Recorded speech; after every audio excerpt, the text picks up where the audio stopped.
નમસ્કાર, દૂરદર્શન સમાચારમાં આપનું સ્વાગત છે। નાણામંત્રી અરુણ જેટલીએ આજે વર્ષ 2017 અને 18 માટેનું અંદાજપત્ર રજૂ કર્યું હતું। ભારતમાં આજે સૌપ્રથમવાર સામાન્ય બજેટની સાથે જ રેલવે બજેટ રજૂ કરવામાં આવ્યું હતું। બજેટમાં તમામ વર્ગના કલ્યાણ માટે અનેક જાહેરાત કરવામાં આવી। જોઈએ બજેટની કેટલીક હાઇલાઇટ્સ।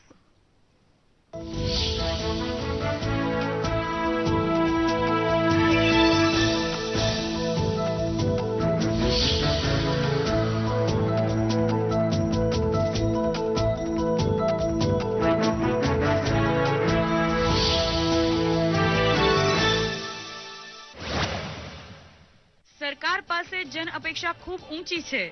પ્રજાના નાણાંનો પહેરેદાર છે મોદી સરકાર। 2017 અને 18માં સૌથી તેજ ગતિએ પ્રગતિ કરનાર દેશ ભારત। 2017 અને 18માં 10,000 કરોડનું પાક ધિરાણ। 2017 અને 18માં પાક વીમા માટે 9,000 કરોડ, 5,000 કરોડથી વધુ સિંચાઈ કોષની સ્થાપના। નાબાર્ડ હેઠળ 8,000 કરોડની ફાળવણી સાથે ડેરી પ્રોસેસિંગ ઇન્ફ્રાસ્ટ્રક્ચર ફંડની સ્થાપના। સોઇલ હેલ્થ કાર્ડ કાઢી આપવા માટે દરેક જિલ્લાના કૃષિ વિજ્ઞાન કેન્દ્રમાં મિની લેબોરેટરી સ્થપાશે। ખેડૂતોને સસ્તા ભાવે વિવિધ હેતુ માટે ધિરાણ આપવા 10,000 કરોડની ફાળવણી। પ્રધાનમંત્રી આવાસ યોજના હેઠળ સબસિડી ધરાવતા ધિરાણનો સમયગાળો 15થી વધારી 20 વર્ષ કરાયો। મનરેગાના લાભાર્થીઓ પૈકી મહિલાનું પ્રમાણ 55% થયું। પર ડ્રોપ મોર ક્રોપ યોજનાના અમલ માટે 5,000 કરોડની ફાળવણી સાથે સૂક્ષ્મ સિંચાઈ કોષની સ્થાપના કરાશે। મનરેગા માટે 2017 અને 18માં 48,000 કરોડની ફાળવણી। ગ્રામીણ કૃષિ અને સંલગ્ન ક્ષેત્ર માટે બજેટમાં 1,87,223 કરોડની ફાળવણી સાથે તેમાં 24% વધારો। મે 2018 સુધીમાં આખા દેશનું 100% વીજળીકરણ હાંસલ થશે। કાચા ઝૂંપડામાં રહેતા 1 કરોડ પરિવારને 2019 સુધીમાં પાકા મકાન બાંધી અપાશે। જાહેરમાં શૌચક્રિયાને પૂરેપૂરી તિલાંજલિ આપનાર ગામડાને પાણી પુરવઠા યોજના હેઠળ અગ્રતા અપાશે। ક્ષારવાળું પાણી ધરાવતા 28,000 ગામડાને શુદ્ધ જળ સ્ત્રોત અપાશે। વરિષ્ઠ નાગરિક માટે તેમના આરોગ્યનો રેકોર્ડ ધરાવતા આધાર કાર્ડ બહાર પડાશે। ઝારખંડ અને ગુજરાતમાં એઇમ્સની સ્થાપના કરાશે। યાત્રાધામને જોડતી ટ્રેન સેવા શરૂ કરવા ઉપર ઝોક। રેલવે સેફટી ફંડની 1 લાખ કરોડ રૂપિયાની ફાળવણી સાથે સ્થાપના કરાશે। 2019 સુધીમાં પેસેન્જર ટ્રેનમાં તમામ કોચ બાયો ટોયલેટ સાથે લાગશે। રેલવે માટે વિકાસલક્ષી ફાળવણી રૂપિયા 1,31,000 કરોડ। IRCTCથી ટિકિટ બુકિંગ ઉપર કોઈ ચાર્જ નહીં।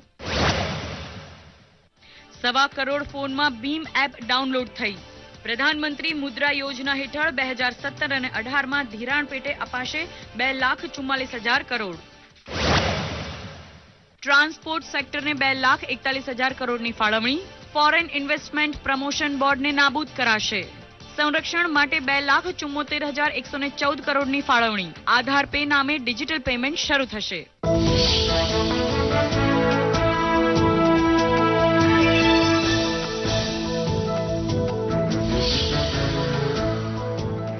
સંસદમાં સામાન્ય બજેટ રજૂ કરતા કેન્દ્રીય નાણામંત્રી અરુણ જેટલીએ આવકવેરા અંગે મધ્યમ વર્ગ માટે મોટી જાહેરાત કરી છે। 2.50 લાખથી 5 લાખ સુધીની વાર્ષિક આવક પર 5% જ ટેક્સ લાગશે। અગાઉ આ દર 10%નો હતો, જ્યારે 5 લાખથી ઉપરની આવક ધરાવનાર તમામને 12,500 સુધીની વાર્ષિક છૂટ મળશે। તો જીએસટી આવવાના કારણે ઇનડાયરેક્ટ ટેક્સમાં કોઈ ફેરફાર કરવામાં આવ્યો નથી, જ્યારે ઇન્સ્યોરન્સ એજન્ટ પર 5% TDS દૂર કરવામાં આવ્યો છે। આ સાથે 50 લાખથી 1 કરોડ સુધીની ટેક્સેબલ ઇન્કમ પર 10% સરચાર્જ લાગશે। આ ઉપરાંત નાણામંત્રી જેટલીએ જાહેરાત કરતા કહ્યું હતું કે 3 લાખથી વધુનું ચૂકવણું ડિજિટલ રીતે જ કરવું પડશે। નાણામંત્રી અરુણ જેટલીએ બજેટ પ્રવચન દરમિયાન જણાવ્યું હતું કે 3 લાખથી વધુની રોકડ લેવડ દેવડ પર પ્રતિબંધ લાગશે, જેનો 1 એપ્રિલ 2017થી અમલ થશે। મહત્વનું છે કે સુપ્રીમ કોર્ટ દ્વારા નીમવામાં આવેલી SITની ભલામણના આધારે આ નિર્ણય લેવાયો છે અને કાળા નાણાંના દૂષણને ડામવા આ મહત્વનું પગલું ગણી શકાય। પ્રધાનમંત્રી નરેન્દ્ર મોદીએ બજેટ 2017 અને 18થી આર્થિક વિકાસને બળ મળવાનો વિશ્વાસ વ્યક્ત કર્યો હતો। તેમણે જણાવ્યું હતું કે તમામ વર્ગના લોકોના સપનાને સાકાર કરનારું આ બજેટ છે।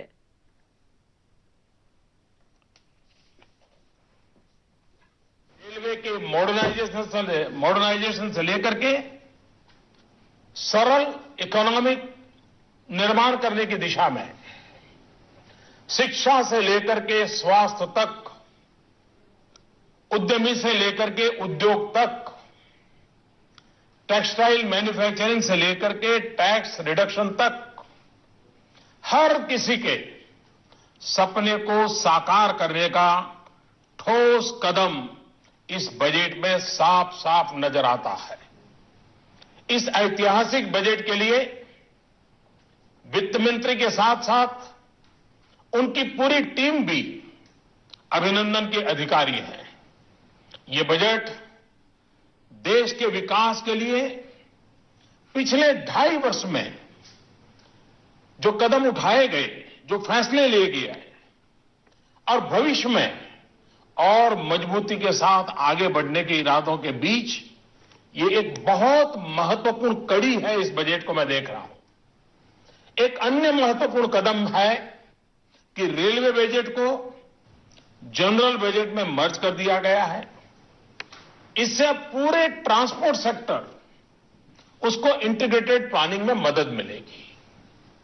देश में परिवहन से जुड़ी आवश्यकताओं की पूर्ति में रेलवे अब अपना योगदान और बेहतरीन तरीके से कर पाएगी।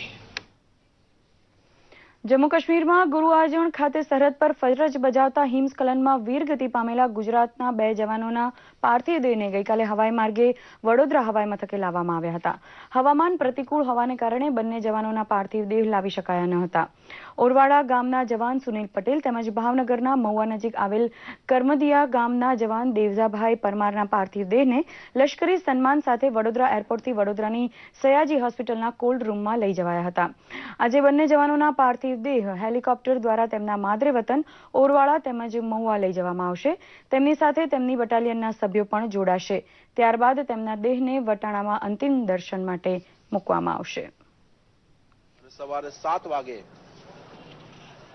જે ગોધરાના શહીદ જવાન છે સુનિલ તખતસિંહજી પરમાર એમને ગોધરા ખાતે અને જે ભાવનગરના શહીદ જવાન જે છે દેવાભાઈ હાજાભાઈ પરમારને ભાવનગર ખાતે અલગ અલગ હેલિકોપ્ટરના માધ્યમથી પહોંચાડવામાં આવશે। એમની શહીદીને કારણે આજે આપણે સૌ આ સાથે જ સમાચાર બુલેટિન અહીં સંપન્ન કરી રહ્યા છીએ। નમસ્કાર।